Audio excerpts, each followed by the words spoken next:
രാവിലെ അങ്ങനെ ഒരു മുട്ടം പണി കിട്ടിയിട്ടിരിക്കുക. കാലത്ത് എണീക്കാൻ താമസിച്ചു പോയി. ഇനിയിപ്പോൾ എന്തായാലും പെട്ടെന്ന് കുളിച്ച് റെഡിയായി. നമ്മളിനിയിപ്പോൾ ഈ വ്യൂ ടവർ കാണാൻ വേണ്ടിയിട്ടുള്ള യാത്രയാണ്. വ്യൂ ടവറിലേക്ക് 1.3 കിലോമീറ്റർ ബസ് സ്റ്റാൻഡിൽ നിന്നും 1.7 കിലോമീറ്റർ റെയിൽവേ സ്റ്റേഷനിൽ നിന്നും ദൂരമുണ്ട്. പിന്നെ ഇവിടെ വ്യൂ ടവറിലോട്ട് വരുന്ന സമയത്ത് നമുക്കൊരു ബീച്ച് കാണാം. ബീച്ച് അല്ലെങ്കിൽ പാർക്ക് പോലെ. ഇവിടെ വ്യൂ ടവറിൽ നിന്നാലുള്ള ഒരു പ്രത്യേകത എന്ന് പറയുന്നത് നമുക്ക് സൂര്യോദയവും അതേപോലെ തന്നെ സൂര്യാസ്തമയവും ചന്ദ്രൻ്റെ ഉദയവും ഒരുപോലെ കാണാമെന്നാണ്. അപ്പോൾ നമ്മളങ്ങനെ വ്യൂ ടവറിൻ്റെ മുന്നിലെത്തി. വ്യൂ ടവറിലേക്ക് പ്രവേശിച്ചുകൊണ്ടിരിക്കുകയാണ്. ഇതാ കണ്ടില്ലേ view tower. Tamil Nadu tourism development corporation limited എന്നാണ് എഴുതി വച്ചിരിക്കുന്നത്. അപ്പോൾ നമ്മൾ വ്യൂ ടവറിലേക്കുള്ള യാത്രയാണ്. വഴിയൊക്കെ നല്ല ഭംഗിയായിട്ട് ഉണ്ട്. കല്ലൊക്കെ പാകി നല്ല വൃത്തിയായിട്ടുണ്ട്. പക്ഷേ വൃത്തിയില്ല. നമ്മളങ്ങനെ വ്യൂ ടവറിലേക്ക് പ്രവേശിക്കുകയാണ്. 15 രൂപയാണ് അഡൽസിന്, ചിൽഡ്രൻസിന് 5 രൂപയും. ഇവിടെയൊക്കെ നല്ല വ്യൂ ടവറിലോട്ട് കയറുന്ന സമയത്ത് എല്ലാം തൂത്തുവാരിയൊക്കെ ഇട്ടിരിക്കുകയാണ്. എനിക്കൊന്ന് ഈ കോർപ്പറേഷൻ്റെ ചുമതലയാണല്ലോ ഇത് വൃത്തിയാക്കുക എന്നുള്ളത്. പക്ഷേ ഇതൊന്നും മെയിൻറ്റെയിൻ ചെയ്തിട്ടില്ല. പെയിൻ്റ് അടിച്ചൊന്നും മെയിൻറ്റെയിൻ ചെയ്തിട്ടില്ല. കുറച്ചുകൂടെ ഭംഗിയായിട്ട് മെയിൻറ്റെയിൻ ചെയ്താൽ നല്ലതായിരുന്നു. കണ്ടില്ലേ ഇവിടെ കുറേ വീപ്പയും വാട്ടർ ടാങ്കും ഒക്കെ വെച്ചിരിക്കുക. അപ്പോൾ നമുക്ക് ഈ മുകളിലോട്ട് പ്രവേശിക്കുന്നതിന് മുമ്പ് ഇതിന് ചുറ്റുമുള്ള കാഴ്ചകൾ ഒന്ന് കാണാം. ഇത് ഒരു പാറയുടെ മുകളിലാണ് ഈ വ്യൂ ടവർ സ്ഥിതി ചെയ്യുന്നത്. കണ്ടില്ലേ, കടലിൽ ഒരു പാറയ്ക്ക് മുകളിലാണ്. ദൈവമേ, ഇവിടെ കുറേ ആളുകളൊക്കെ ഇറങ്ങി നിൽക്കുന്നു. നല്ല വഴുക്കലുള്ള സ്ഥലമാണ്. അവരാരും കണ്ടു കാണില്ല കേട്ടോ. സെക്യൂരിറ്റിയൊക്കെ കണ്ടാൽ പ്രശ്നമാകുമായിരിക്കാം. അവരൊക്കെ ആ പാറപ്പുറത്ത് ഇറങ്ങി നിൽക്കുന്നു. നല്ല തിരയുള്ള സ്ഥലമല്ലേ, അപ്പോൾ വഴുക്കലുണ്ടാവാം. സ്വല്പം അപകടം പിടിച്ച ഒരു സ്ഥലമാണ്. അങ്ങോട്ട് ഇറങ്ങുന്നത് അത്ര സേഫ്റ്റി അല്ല. അതൊരു നല്ല കാര്യമായിട്ട് എനിക്ക് തോന്നുന്നില്ല. ഇവിടെ നിന്നാൽ വ്യൂ ടവറിൽ നിന്നാലുള്ള ഏറ്റവും വലിയ പ്രത്യേകത എന്ന് പറഞ്ഞാൽ നമ്മുടെ കന്യാകുമാരി ടൂറിസ്റ്റ് സ്ഥലത്ത്, ടൂറിസ്റ്റ് ഡെസ്റ്റിനേഷനിലെ മിക്കവാറുമുള്ള എല്ലാ ഡെസ്റ്റിനേഷനും നമുക്കിവിടെ നിന്നാൽ കാണാൻ സാധിക്കും. അതായത് വിവേകാനന്ദ പാറ, തിരുവള്ളൂർ പ്രതിമ, അതേപോലെ തന്നെ കുമാരിയമ്മൻ ക്ഷേത്രം, നമ്മൾ കഴിഞ്ഞ ദിവസം കണ്ട ലൈറ്റ് ഹൗസ്, ഇതെല്ലാം ഒറ്റ ഫ്രെയിമിൽ നമുക്കിവിടെ നിന്ന് കാണാൻ സാധിക്കും. കണ്ടില്ലേ, നല്ല തിരയുണ്ട്. നല്ല തിരയും നല്ല കാറ്റും. അപ്പോൾ ഇത് ഒരു ഫസ്റ്റ് ഫ്ലോറാണ്. വ്യൂ ടവറിലോട്ട് കയറുന്ന സമയത്ത് നമുക്ക് ഒരു ഫസ്റ്റ് ഫ്ലോറുണ്ട്. ഫസ്റ്റ് ഫ്ലോറിൽ നമ്മളധികം നിൽക്കുന്നില്ല. കാരണം ഫസ്റ്റ് ഫ്ലോറിൽ നിന്നാൽ ഇതേ കാഴ്ചകളൊക്കെ തന്നെയാണ് കാണാനുള്ളത്. കണ്ടില്ലേ, വിവേകാനന്ദ പാറ അങ്ങ് ദൂരെ കാണാം. വിവേകാനന്ദ പാറ, തിരുവള്ളുവർ പ്രതിമയൊക്കെ കാണാം. എന്തായാലും ഇവിടെ വരുന്നവർ തീർച്ചയായിട്ടും ഈ വ്യൂ ടവർ ഒന്ന് സന്ദർശിച്ചിട്ട് വേണം പോവാൻ. അങ്ങനെ നമ്മൾ നടന്ന് മുകളിലെത്തി. ഒരു ശകലം നടക്കാനുണ്ട്. അപ്പോൾ ഇനി എങ്ങനെയുണ്ട് നോക്കാം. ഇതിന് മുകളിൽ നിന്നുള്ള കാഴ്ചകൾ ഗംഭീരമായിട്ടുണ്ട്. കെട്ടിടങ്ങളും കാര്യങ്ങളും ഒക്കെ ആയിട്ട് നല്ല ഭംഗിയായിട്ടുണ്ട്. അങ്ങ് കാണുന്നതാണ് നമ്മൾ ഇന്നലെ കയറിയ ലൈറ്റ് ഹൗസ്. അതെ, മൊത്തത്തിൽ എല്ലാ കാഴ്ചകളും കൂടെ ഒരൊറ്റ ഫ്രെയിമിൽ കിട്ടും. ഏകദേശം കന്യാകുമാരിയുടെ കാഴ്ചകൾ ഒറ്റ ഫ്രെയിമിൽ കിട്ടുമെന്നുള്ളതാണ് ഇതിൻ്റെ പ്രത്യേകത. അപ്പം എന്തായാലും ഇത് കഴിഞ്ഞ് നമുക്കിനി തിരിച്ച് പോവാം. ഇത്രയേ ഉള്ളൂ. വ്യൂ ടവറിൽ പ്രത്യേകിച്ച് ഒരുപാട് കാണാനൊന്നുമില്ല. പക്ഷേ ഇങ്ങനെ നിന്ന് കാണുന്ന കാഴ്ച എന്ന് പറയുന്നത് അതിമനോഹരമാണ്. അപ്പോൾ വന്ന് കയറി ഒന്ന് കണ്ടേച്ച് പോകുന്നത് നല്ലതാണ്. നമ്മളങ്ങനെ തിരിച്ചിറങ്ങുകയാണ്. ഇത് സെക്കൻഡ് ഫ്ലോർ. ഫസ്റ്റ് ഫ്ലോർ നമ്മളങ്ങോട്ട് കയറി പോയപ്പോൾ കണ്ട ഫസ്റ്റ് ഫ്ലോറ്. അത് കഴിഞ്ഞിട്ട് അവിടുന്ന് വീണ്ടും താപ്പോട്ട് ഇറങ്ങി ചെന്ന് നമ്മളിപ്പോൾ എക്സിറ്റിൻ്റെ ഇവിടെ എത്തി. ഇനി നമുക്ക് എന്തെങ്കിലും ഭക്ഷണം കഴിക്കണം. ഭക്ഷണം കഴിച്ചേച്ച് തിരുപ്പതി, കന്യാകുമാരിയിലെ തിരുപ്പതി, തിരുമല തിരുപ്പതി അല്ല, കന്യാകുമാരി തിരുപ്പതിയിലോട്ട് പോകണം. അപ്പോൾ ആദ്യം ഒരു റെസ്റ്റോറൻറ്റിൽ കയറി എന്തെങ്കിലും കഴിക്കാം. അങ്ങനെ ഒരു റെസ്റ്റോറൻറ്റിൽ കിട്ടി. ഒരു ചെറിയ ഹോട്ടലാണ്. ഇവിടെ ഞാൻ ചോദിച്ചപ്പോൾ ഇഡ്ഡലി, മസാല ദോശ, പൂരി, നെയ് റോസ്റ്റ് എല്ലാം പറഞ്ഞു. അപ്പം ഞാനൊരു 3 ഇഡ്ഡലിയും വടയും പറഞ്ഞിട്ടുണ്ട്. ചേട്ടനൊരു 3 ഇഡ്ഡലി കൊണ്ടുവച്ചു.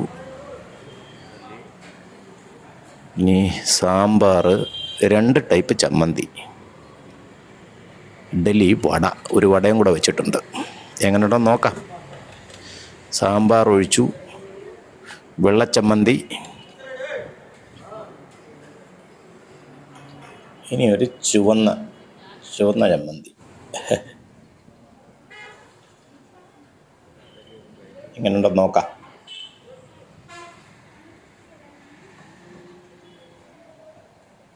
ഇത് കാണുന്ന സമയത്ത് ഞാൻ ഇടത് കൈ കൊണ്ടല്ല വലത് കൈ കൊണ്ടാണ് കഴിക്കുന്നത് കേട്ടോ. ഞാനിത് സെൽഫി ആയതുകൊണ്ടാണ്.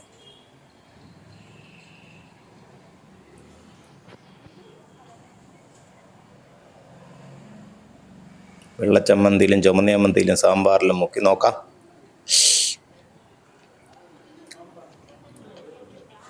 കൊള്ളാം, കുഴപ്പമില്ല.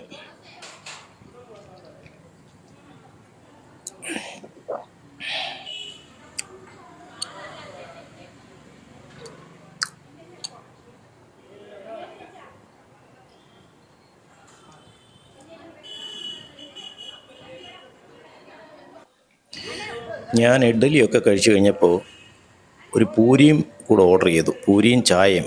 പൂരി, കിഴങ്ങ് കറി, ചായ. അതൊരു അഹങ്കാരമായി പോയെന്ന് തോന്നുന്നു. ഒരു ആർത്തി കൊണ്ട് ഓർഡർ ചെയ്തതാണ് കേട്ടോ. അപ്പോൾ ഇനി നമ്മളങ്ങനെ ഭക്ഷണമൊക്കെ കഴിച്ചിട്ട് ബ്രേക്ക്ഫാസ്റ്റൊക്കെ കഴിഞ്ഞ് നമ്മൾ നേരെ ഇറങ്ങി. അതുകൊണ്ട് അവിടെ ഒരു വലിയൊരു ഗോപുരം കാണാം. ഏതോ ഒരു ക്ഷേത്രമാണ്. നമ്മളവിടെ കയറുന്നില്ല. നമ്മളിപ്പോൾ തിരുപ്പതി ക്ഷേത്രത്തിലേക്ക് പോവുകയാണ്. ഇനി അടുത്ത വിശേഷങ്ങൾ തിരുപ്പതി ക്ഷേത്രത്തിലെ വിശേഷങ്ങളാണ്. ഞാനൊരു ഓട്ടോ പിടിച്ചാണ് പോകുന്നത്. ഓട്ടോ ചേട്ടൻ എന്നെ തിരുപ്പതി ക്ഷേത്രത്തിൻ്റെ ഗോപുരം കടന്ന് ഞങ്ങളങ്ങനെ മുന്നോട്ട് പോയിക്കൊണ്ടിരിക്കുക. ഏക്കർ കണക്കിന് സ്ഥലമാണ് കേട്ടോ ഇത്. ഞാനിതിനു മുമ്പ് പോയിട്ടുണ്ട്. പ്രധാന ഗോപുരത്തിൻ്റെ അവിടെ എത്തി. പ്രധാന ഗോപുരം കടന്ന് ഞങ്ങൾ ഉള്ളിലോട്ട് പോവുകയാണ്. ഇവിടെ പാർക്ക് ചെയ്യാനുള്ള സ്ഥലമൊക്കെ ഉണ്ട്. നല്ല വിശാലമായ പാർക്കിംഗ് ഏരിയ, ടോയ്ലറ്റ് സൗകര്യം, ബാത്റൂം, ടോയ്ലറ്റ് എല്ലാം ഉണ്ട്. വളരെ ഭക്തിസാന്ദ്രമായ ഒരു അന്തരീക്ഷമാണ് കേട്ടോ. കണ്ടില്ലേ, ഇങ്ങോട്ട് കയറി വരുമ്പോൾ തന്നെ ഒരു ഓം നമോ നാരായണായ, ഓം നമോ ഭഗവതേ വാസുദേവായ എന്നിങ്ങനെ വളരെ ഭംഗിയായിട്ട് ഒരു ഭക്തിസാന്ദ്രമായ അന്തരീക്ഷം. കൊള്ളാം.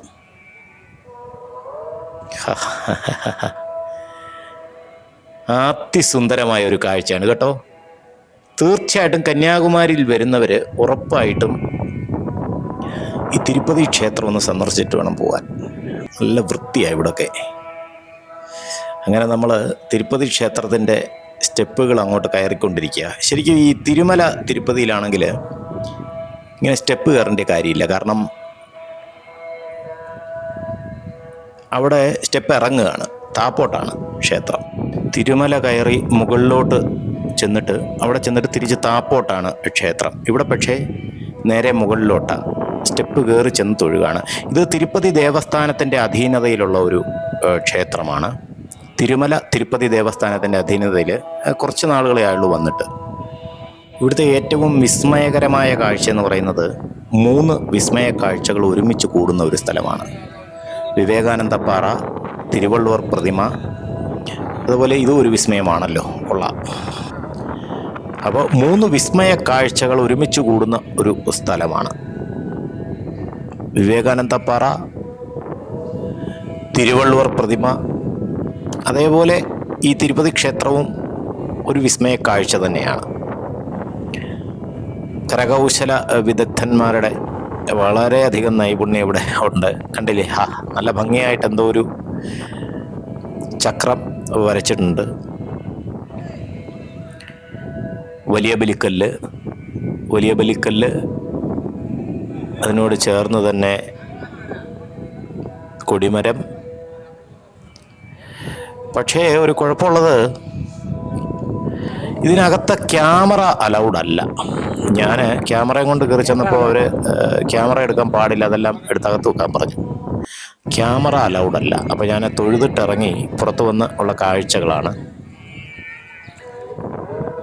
കണ്ടില്ലേ, എല്ലാ സ്ഥലത്തും ഇങ്ങനെ പെയിൻറ്റിങ് ഉണ്ട്, തറയിലിങ്ങനെ വരച്ചിട്ടുണ്ട് പെയിൻറ്റിങ്. അതുകൂടാതെ തന്നെ നമ്മൾ വിവേകാനന്ദ പാറയിൽ പോയപ്പോൾ കണ്ടതുപോലത്തെ കാല് പൊള്ളാതിരിക്കാൻ വേണ്ടിയിട്ടുള്ള പെയിൻ്റ് അടിച്ചു വെച്ചിട്ടുണ്ട്.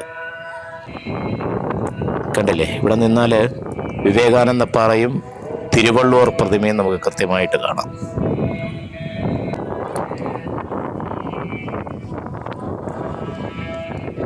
ഇവിടെ ഒരു ഉപക്ഷേത്രമുണ്ട്. ഞാൻ അവിടെ നിന്ന സമയത്ത് എന്നോട് ഇത് കണ്ടില്ലേ, ഇത് ശ്രീകോവിലിൻ്റെ മുകൾ ഭാഗമാണ്. ഒരു ഗോപുരം പോലെ വളരെ കലാപരമായ രീതിയിൽ നിർമ്മിച്ചിട്ടുള്ളതാണ്. ഗോൾഡൻ കളറിലാണ്. ഉപദേവനടയുടെയും ശ്രീകോവിലിൻ്റെ മുകൾ വശം ഒരു ഗോൾഡൻ കളറാണ്. ഇതൊരു ദേവീക്ഷേത്രമാണ്.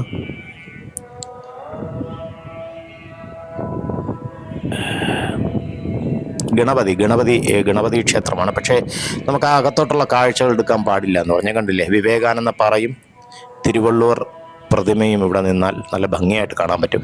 ഇത് ശരിക്കും പറഞ്ഞാൽ 2 ഫ്ലോറാണ്.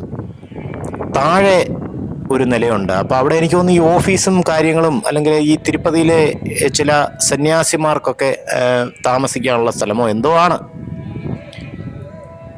എന്നിട്ട് ഇത് ഫസ്റ്റ് ഫ്ലോറിലാണ് ഈ ക്ഷേത്രം നിലനിൽക്കുന്നത്. എന്തായാലും വളരെ മനോഹരമായിട്ടും വൃത്തിയായിട്ടും സൂക്ഷിച്ചിട്ടുണ്ട്. വളരെ മനോഹരമായിട്ട് അലങ്കരിച്ച് വൃത്തിയായിട്ട് സൂക്ഷിച്ചിട്ടുണ്ട്. കണ്ടില്ലേ, ഈ ശ്രീകോവിലിൻ്റെ എല്ലാം 2 ഭാഗങ്ങളിൽ ഇതുപോലെ താഴെ ഗ്രില്ലിട്ടിട്ട് താഴോട്ട് കാണാം നമുക്ക്. ഇതെന്തിനാണ് അങ്ങനെ ചെയ്തു വെച്ചിരിക്കുന്നതെന്ന് എനിക്ക് അറിഞ്ഞുകൂടാ.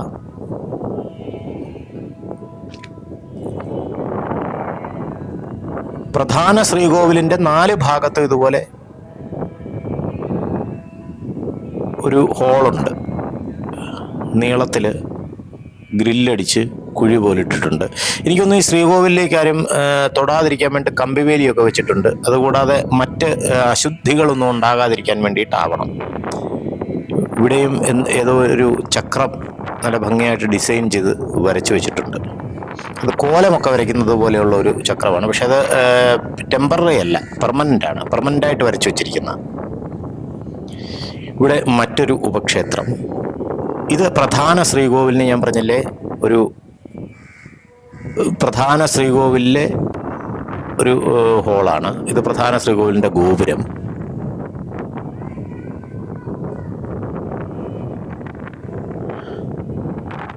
ഇവിടെയും നല്ല ഭംഗിയായിട്ട് തന്നെ കലാവിരുത് പ്രദർശിപ്പിച്ചിട്ടുണ്ട്. ഇതും ഒരു ഉപദേവ നടയാണ്, ദേവി നടയാണ്, ദേവീക്ഷേത്രമാണ്. പക്ഷേ ഇതിൻ്റെ ഒന്നും ഉള്ളിലെ വീഡിയോ എടുക്കാൻ പാടില്ലെന്ന് പറഞ്ഞുകൊണ്ട് അങ്ങനെ ഉള്ളിലോട്ടൊന്നും ഞാൻ കയറിയിട്ടില്ല. ഇതൊരു വഞ്ചിയാണ്.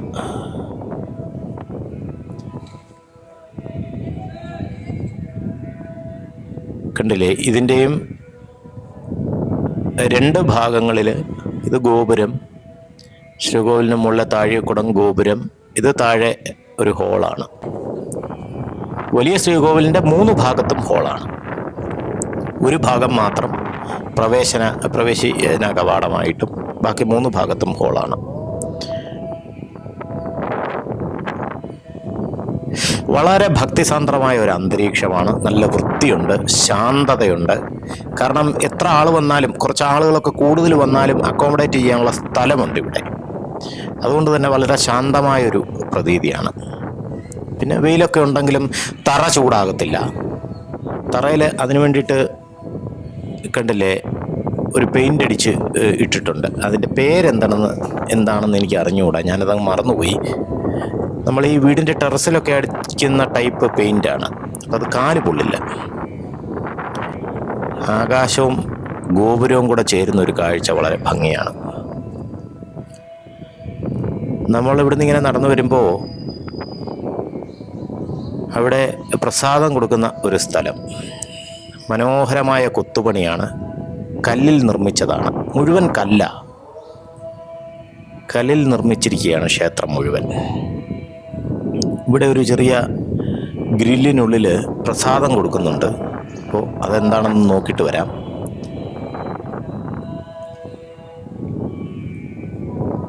പ്രസാദ കൗണ്ടർ. ഇത് പുളിഹോര എന്ന് പറയും, പുളിയോദരം, പുളിഹോര എന്നൊക്കെ പറയാറുണ്ട്. നമുക്ക് എങ്ങനെയുണ്ടെന്ന് നോക്കാം. ഞാൻ കാപ്പി കുടിച്ച് വയറൊക്കെ നല്ല ഫുള്ളായിട്ടിരിക്കുക.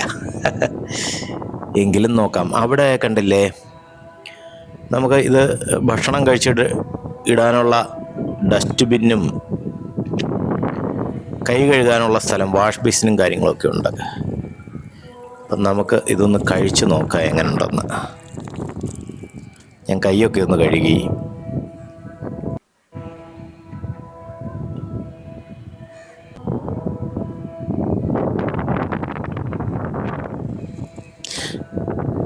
കാണുന്ന നിങ്ങൾ വിചാരിക്കും ഞാൻ ഇടത് കൈ കൊണ്ടാണ് കഴിക്കുന്നതെന്ന്.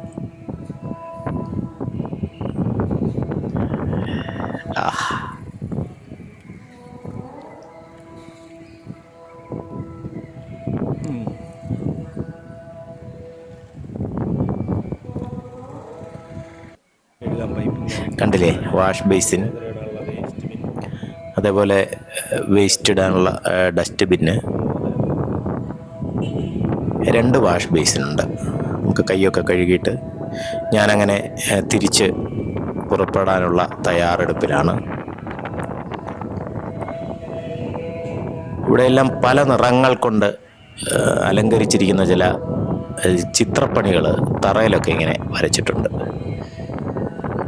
അങ്ങനെ തിരുപ്പതി ക്ഷേത്രത്തിനോട് വിട പറയുകയാണ്. കൊടിമരം, വലിയ ബലിക്കല്ല്,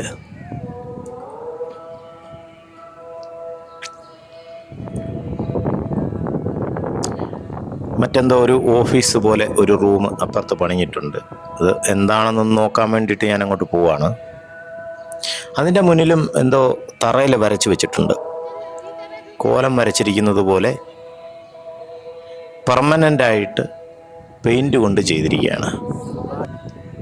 എന്തോ ഒരു ഹോളാണ്.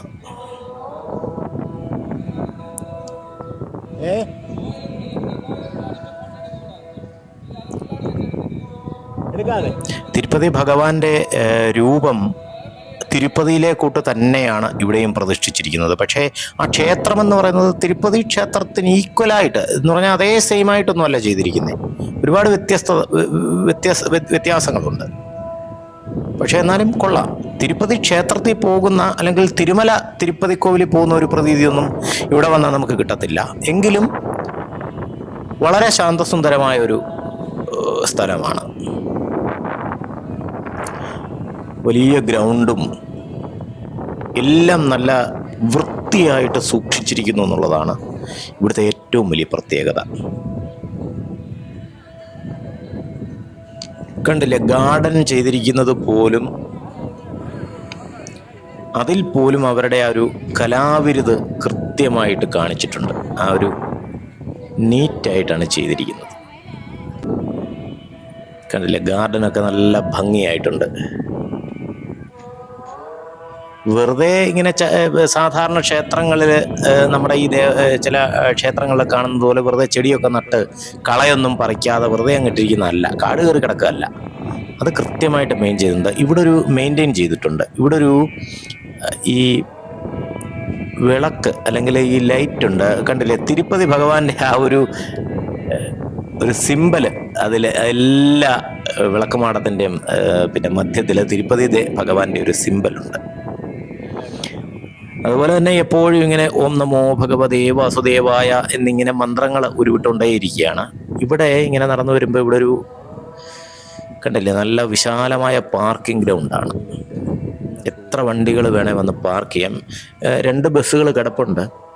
ടൂറിസ്റ്റുകളൊക്കെ മിക്കവാറും ഒരുപാട് പേര് ഇവിടെ വരാറുണ്ട്. പിൽഗ്രിം പ്ലേസ് ആണല്ലോ ഇത്. ഇവിടെ ഒരു ഹോളാണ്, ഒരു സ്റ്റേജൊക്കെ പോലെ നല്ലൊരു ഹോളാണ്. അപ്പം നമുക്ക് ഇവിടെ വന്ന് ഭക്ഷണമൊക്കെ വേണമെങ്കിൽ നമ്മൾ കൊണ്ടുവന്ന ഭക്ഷണ സാധനങ്ങളൊക്കെ ഇവിടെ ഇരുന്ന് കഴിച്ച് കയ്യുമൊക്കെ കഴുകിയിട്ട് പോകാം. അതിനെല്ലാം ഉള്ള സൗകര്യമുണ്ട്. നല്ലൊരു ഹോളാണ്. റെസ്റ്റ് എടുക്കാം, കിടന്നുറങ്ങാം. നല്ല തണുപ്പാണ് ഇതിനകത്ത് കയറി കഴിഞ്ഞാൽ. കടലോരമായതുകൊണ്ട് നല്ല കാറ്റും തണുപ്പും എല്ലാം ഉണ്ട്. പിന്നെ ഇവിടെ കണ്ടില്ലേ, നല്ല വൃത്തിയായിട്ട് സൂക്ഷിച്ചിരിക്കുകയാണ്. ഇതൊരു ഗാർഡനാണ്, ഒരു പൂന്തോട്ടം നല്ല ഭംഗിയായിട്ട് സൂക്ഷിച്ചിട്ടുണ്ട്. ഇതിനകത്തും ഇങ്ങനെ അവിടെ മുമ്പ് കണ്ട പോലത്തെ വിളക്കുമാടങ്ങളുണ്ട്. ആ വിളക്കുമാടങ്ങളിലൊക്കെ തിരുപ്പതി ഭഗവാന്റെ ചിഹ്നവും ഉണ്ട്. അപ്പോൾ അങ്ങനെ നമ്മൾ ഇറങ്ങുകയാണ്. തിരുപ്പതി ക്ഷേത്രത്തിൽ നിന്ന് ഇറങ്ങി ഈ സൈഡിലും കുറച്ച് പൂന്തോട്ടമൊക്കെ ഉണ്ട് കേട്ടോ.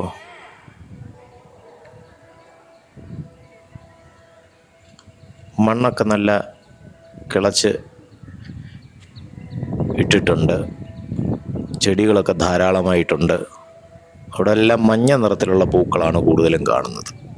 അവിടെ ഒരു വാഷ് ബേസിനുണ്ട്, നമുക്ക് കൈ കഴുകാൻ. മുകളിലുള്ളതുപോലെ തന്നെ താഴെ ഇവിടെ വന്നിരുന്ന് നമ്മൾ കൊണ്ടുവന്ന ഭക്ഷണ സാധനങ്ങളൊക്കെ കഴിച്ചിട്ട് നമുക്ക് കൈ കഴുകിയിട്ട് പോകാം. ശൗചാലയമുണ്ട്. എന്തായാലും ഒരു കാര്യം സമ്മതിക്കാതിരിക്കാൻ പറ്റത്തില്ല, നല്ല വൃത്തിയാണ്, നല്ല നീറ്റായിട്ട് പരിപാലിച്ചിട്ടുണ്ട്. ഇങ്ങനെ വേണം, ഏത് സ്ഥലമായാലും നമ്മളത് ഭംഗിയായി പരിപാലിക്കണം. ഒരു ടൂറിസ്റ്റ് ഡെസ്റ്റിനേഷൻ എന്നൊക്കെ പറയുമ്പോൾ, അല്ലെങ്കിൽ ഒരു പിൽഗ്രിം സെൻറ്റർ എന്നൊക്കെ പറയുമ്പോൾ നല്ല ഭംഗിയായിട്ട് തന്നെ പരിപാലിക്കണം. ഇതൊക്കെ നമ്മുടെ എല്ലാ ക്ഷേത്രങ്ങളും മാതൃകയാക്കേണ്ടതാണ്.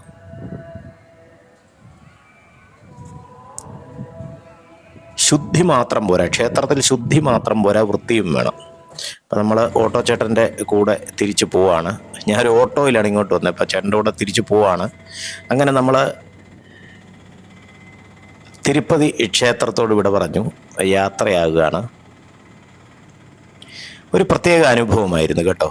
കാരണം ഭക്തിസാന്ദ്രമായ ഒരു അന്തരീക്ഷവും, രാവിലെയൊക്കെ ഇവിടെ വന്ന് നമുക്ക് ഒന്ന് തൊഴുതിട്ട് പോയാൽ ശരീരവും മനസ്സും ആരോഗ്യമുള്ളതായി തീരും. അപ്പോൾ അങ്ങനെ ഇന്നത്തെ എപ്പിസോഡ് നമ്മളിവിടെ അവസാനിപ്പിക്കുകയാണ്. അടുത്ത കാഴ്ചകളും വിശേഷങ്ങളുമായി അടുത്ത എപ്പിസോഡ്.